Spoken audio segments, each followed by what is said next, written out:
Assalamualaikum.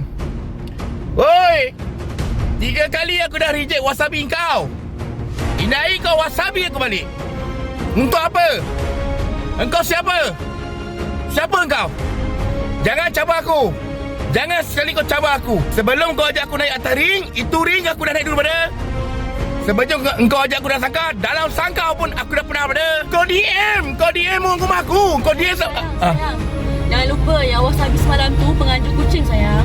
Ya Allah ya Rabbi, ya Tuhan, kucing pula. Kenapa? Kenapa? Aku tak cakap.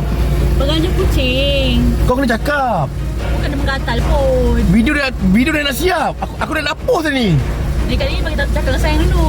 Event ni dia akan berlangsung pada 29 November bulan 11. Siapa boleh ingat? Daripada pukul 10 pagi sampai 9 malam, iaitu event kucing. Okey, kucing Kalau korang suka make up kucing, suka mencantikkan kucing, elok korang pergi. Okey, tarikh last pendaftaran dia, tarikh last pendaftaran dia 25 November bulan 11 2025. Itu tarikh last. Bermakna ini hari korang dah boleh pergi daftar. Korang scan QR, korang telefon nombor yang aku bagi ni. Dan aku dapat tahu juga 30 ekor kucing terawal murah dah bagi seekor RM80.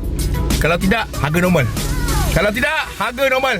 Dan menang dapat wang tunai. Siapa leh? Dia tak cakap tadi.